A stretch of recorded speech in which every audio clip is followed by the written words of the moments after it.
Eu sou o professor Emerick e vou te auxiliar com o estudo na filosofia. No encontro de hoje, vamos trabalhar o livro de atividades, volume de número 9. E para a gente realizar o estudo do volume 9 do livro de atividades em filosofia, vamos rever um pouquinho o conteúdo daquilo que foi estudado. E em seguida, faremos alguns exercícios de caráter assimilativo. Então, vamos lá. Neste volume 9, foi estudado a parte da metafísica medieval. Né? Foram problematizadas aqui questões relativas ao domínio da fé e da razão. Vimos a questão da escolástica, a questão da patrística, sobre a parte, então, metafísica, o conhecimento metafísico, né? Os elementos que agregavam ao cristianismo.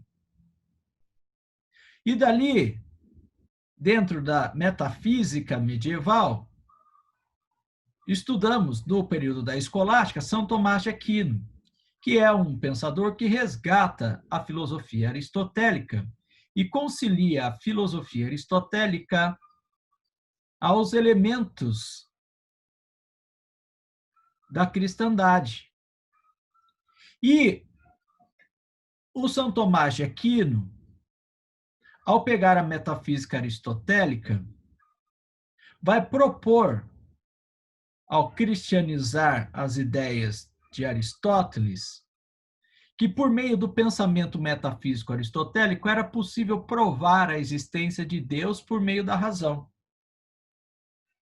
Porque o Aristóteles tomava a realidade sensível como sendo a sua realidade primeira. Então existe a realidade sensível, o mundo existe. E para conhecer o mundo, eu tenho que conectar-me sensorialmente, ou seja, a experiência sensorial das formas sensíveis. E, claro, observar os elementos presentes no mundo sensível e buscar compreender as causas que motivou a existência dos seres no mundo da realidade sensível. Então, significa que se há algo na natureza, ela não existe por si só, ela existe porque, enquanto um efeito, pressupõe-se uma causa contrária. E para o Aristóteles, a causa contrária se dá no motor imóvel, o primeiro motor. E, nesse sentido, para a igreja cai como uma luva esse pensamento aristotélico, porque então a causa primeira de todas as coisas é Deus. Então, o São Tomás de Aquino vai propor 5 vias, 5 argumentos da prova da existência de Deus por meio da razão, tomando os elementos de causa, a causa material, a causa formal, a causa eficiente, a causa final, que propõe Aristóteles lá no estudo da metafísica do ser. E a ideia do motor imóvel. E converterá, pois então, isso na ideia de argumentos que provam a existência de Deus. Então, a primeira via, a primeira prova do motor imóvel, não é? De que tudo que existe não veio do nada. O nada não é e não pode ser pensado. Então, deve haver uma causa e, portanto, uma causa primeira obrigatória.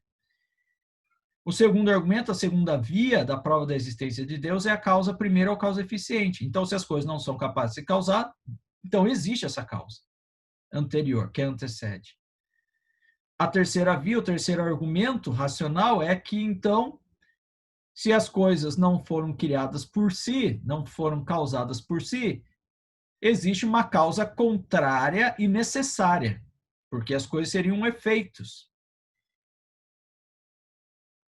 E a quarta via, o quarto argumento, é do ser perfeito. O Aristóteles dizia que as coisas na natureza, elas existem, se organizam dentro de um grau de sincronia, de harmonia. Então, não há o acaso ou aleatório. O movimento da natureza, você para e observa que existe uma lógica entre esse movimento, não é aleatório, há uma linearidade nesse processo. Então, eu vejo água caindo e observo que a água, a chuva, é um fenômeno de uma série de outros de fenômenos que foram produzidos anteriormente, até que chegasse aquele efeito chuva. Então, a chuva é um efeito de causas anteriores.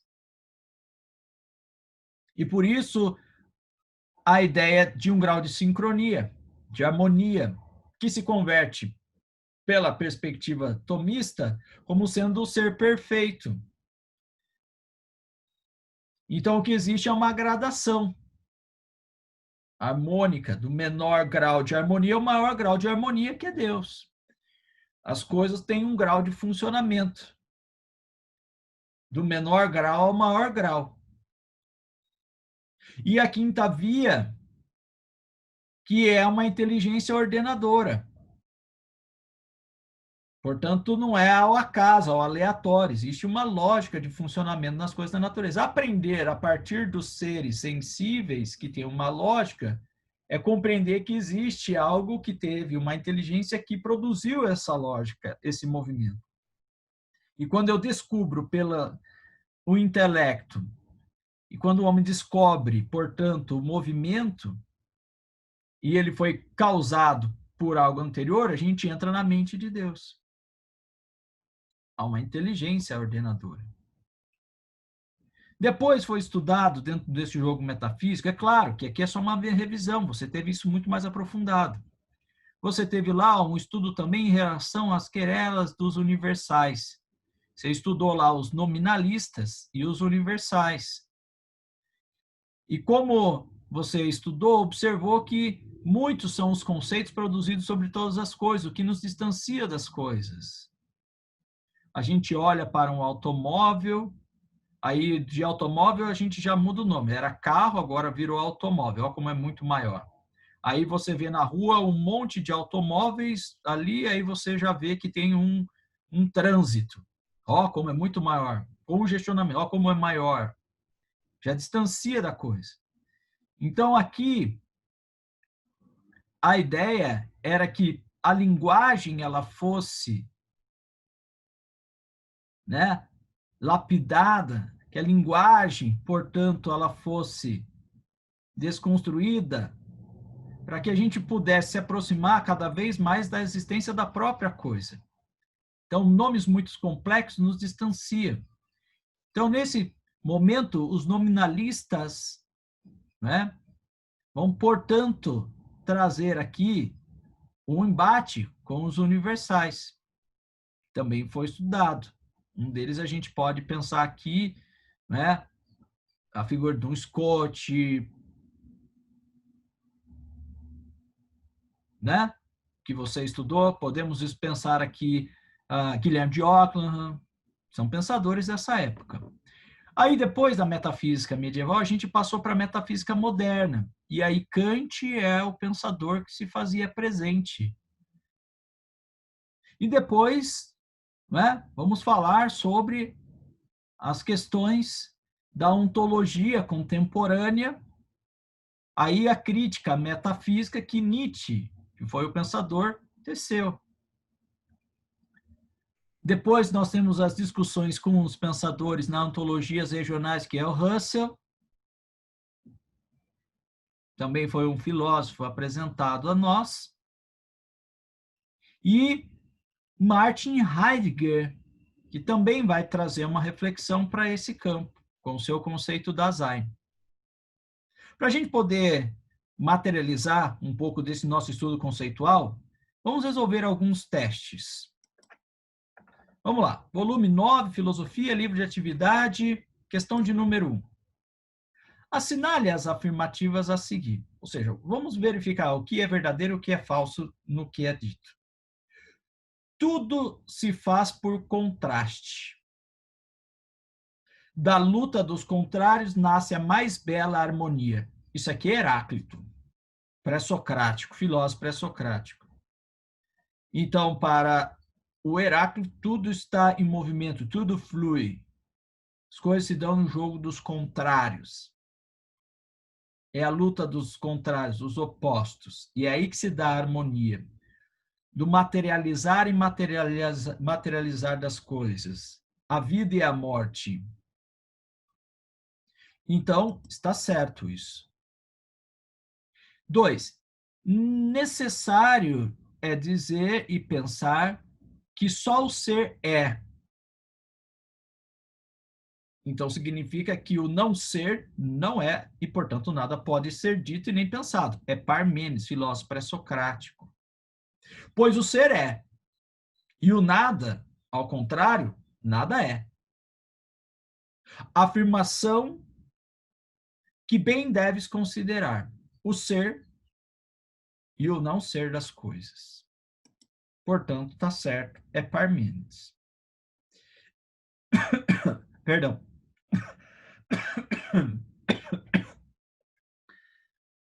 3. O mundo é feito de substâncias que podem ser tanto quanto matéria ou ambos. A inteligibilidade está presente em todas as coisas e em todos os seres. Também está correto. O mundo é feito de substância. Pode ser tanto a questão da matéria, tanto a forma dos seres. Aí nós estamos falando de Platão, estamos falando de Aristóteles. Então, o gabarito que nós temos, né, acerca dessa reflexão dos filósofos da antiguidade, do campo da metafísica, do conhecimento das coisas, nos leva à letra D. 1, 2 e 3. 4. Aristóteles afirma na obra Metafísica que a sabedoria não deve ser apenas a ciência ou o conhecimento das causas. A metafísica, ela não está apenas para ser uma ciência da natureza, de observar os objetos naturais e depreender deles a causa. A causa formal é a forma da qual ela é feita. Qual é a causa material? A matéria da qual é constituída. Qual é a causa eficiente? Quem é o agente criador? Qual é a causa final? A finalidade com a qual aquilo foi. Mas o conhecimento das causas primeiras e mais universais, ou seja, a metafísica não deve se ocupar meramente dessas questões. Ela deve se ocupar das questões primeiras, ou seja, qual é a causa primeira de todas as causas? Aí a filosofia, ela já expande, vai para além do campo, né, sensível, material. Nesse contexto, então, a filosofia, enquanto metafísica, surge como um retorno à sabedoria devido ao desejo de expressar a verdade científica que expressa o formalismo da razão? Não. Se ela não está presa ao mundo, mas ela vai além, meta é além físico, vai além do físico, para além do físico. O pensamento transcende a materialidade das coisas. Nesse contexto, então, a filosofia surge como um espanto primitivo acerca da qual se especula, há um saber especulativo sobre a natureza physis das coisas. Exato. Então, a filosofia, enquanto metafísica, é um saber especulativo. Por quê?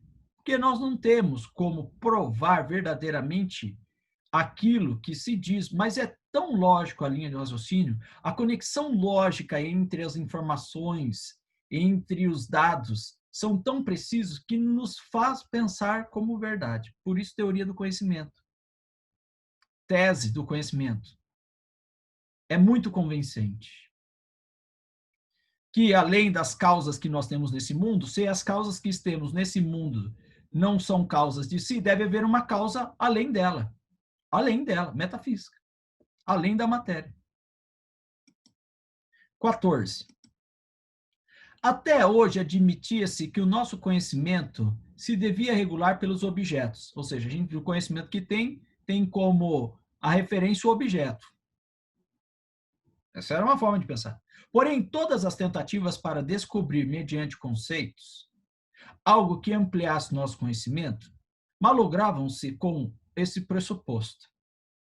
Tentemos, pois, uma vez experimentar se não se resolverão melhor as tarefas da metafísica, admitindo que os objetos se deveriam regular pelo nosso conhecimento. O Kant está propondo aqui uma revolução copernicana. Se antes o conhecimento estava no objeto, o sujeito ficava circulando em torno do objeto. O Kant está dizendo que o conhecimento, não é, está no sujeito e passa então o objeto a circundar o sujeito. Somos nós que temos as estruturas cognitivas para conhecer o objeto. E não o contrário. Esse trecho em questão é uma referência ao que ficou conhecido como Revolução Copernicana na filosofia, proposta por Kant. Copérnico faz isso, não é? A Revolução Copernicana é isso, porque antes você tinha uma perspectiva o quê? Geocêntrica. Dizia que a Terra é o centro e todas as coisas circundavam a Terra. Copérnico inverteu, pois então aqui o Sol é heliocentrismo e propôs o movimento da Terra e dos outros astros. Você muda o centro, ou seja, você muda o centro referencial. Quando você muda a referência, muda o nosso entendimento. Se antes o conhecimento estava no objeto, agora está no sujeito. Isso muda completamente a nossa forma de entender as coisas. Portanto, nele, confrontam-se duas posições filosóficas que A. Assumem pontos de vista opostos acerca da natureza do conhecimento. Sim, porque você muda a referência. Essas duas posições confrontam-se porque defendem que o conhecimento é impossível? Não. Revelam a relação de interdependência entre os dados da experiência e a reflexão filosófica? Não. Apostam no que diz respeito à tarefa da filosofia na primazia das ideias em relação ao objeto? Não. Refutam mutuamente quanto à natureza do nosso conhecimento e são ambas recusadas por Kant? Não. Assumem pontos de vistas acerca da natureza do conhecimento. 16. 16 diz, na filosofia de Nietzsche é fundamental entender a crítica que ele faz à metafísica. Ou seja, a ideia de verdade e de mentira, de bem e mal, é uma ideia metafísica. Ela não existe verdadeiramente. E ela, enquanto uma forma metafísica dessas ideias, desses valores morais, servem para, então, formar uma moral de rebanho. Nesse sentido, é correto afirmar que essa crítica que Nietzsche faz à metafísica tem sentido na tradição filosófica de contentamento, plenitude? Não. Essa crítica de Nietzsche é a inauguração de uma nova forma de pensar sem metafísica através do método genealógico? Sim, genealogia da moral, a obra do Nietzsche. Fazer uma escavação na Gênese, ir lá na Gênese primeira, é difícil chegar lá. Exige esforço, estudo, para compreender de onde surgiu as ideias de bem e de mal. Porque não existe bem e mal em si. Existe uma concepção que foi criada historicamente, foi introduzida nos homens e se enraizou e se perpetuou culturalmente. Então, gabarito da 16, letra B, Nietzsche. 18. O postulado básico da fenomenologia, uma área do conhecimento filosófico, é a noção de intencionalidade, pela qual toda consciência é intencional. Isto é, visa a algo fora de si. A consciência é sempre consciência de alguma coisa. Estou consciente de algo. Então, para algo fora. Sobre a questão fenomenológica, vamos então verificar aqui. 01. Um dos princípios da teoria do conhecimento da fenomenologia é que a verdade do mundo objetivo pode ser conhecido com segurança, pois os fenômenos naturais se apresentam à nossa consciência, ou seja, a consciência do sujeito, como um dado empírico. Não. 2. A fenomenologia constrói seus princípios tendo como fundamento a filosofia positiva, lá de Augusto Comte, que é a observação objetiva e a condição necessária para formar o conhecimento. Não. 04. A fenomenologia é inatista e idealista. A gente fica idealizando os fenômenos? Não. 8. A realidade para a fenomenologia é um conjunto de significações e sentidos que são produzidos pela consciência ou pela razão. Ou seja, a razão produz uma série de imagens, noções e conceitos e produz sobre o fenômeno. Coloca no fenômeno aqueles dados como se tivesse nele. E a razão se torna consciente desses fenômenos a partir dessas significações. Portanto, para a fenomenologia, não há o objeto em si, ou seja, não há a essência. O que a gente pode conhecer é apenas o fenômeno, aquilo como se surge. E a partir daí, a razão cria, portanto, a consciência cria nomes, nomenclatura, conceitos, significações e põe sobre o objeto, como se ele tivesse aqui. Já que o objeto é para um sujeito que lhe confere significados. Beleza. 16. A crença na possibilidade do conhecimento neutro. Não, se sou eu que penso o objeto, não há neutralidade. Mas há uma crença na possibilidade de um conhecimento neutro. A fenomenologia contrapõe uma ciência que estabelece como uma nova relação entre o sujeito e o objeto, o ser e o mundo, concebido como dois polos inseparáveis. Tá certo? É isso mesmo. Ok? Então, queridos, muito grato pela atenção de todos. Nos vemos numa próxima aula. Espero ter ajudado para a assimilação do conteúdo do volume de número 9. Até um próximo encontro. Até lá.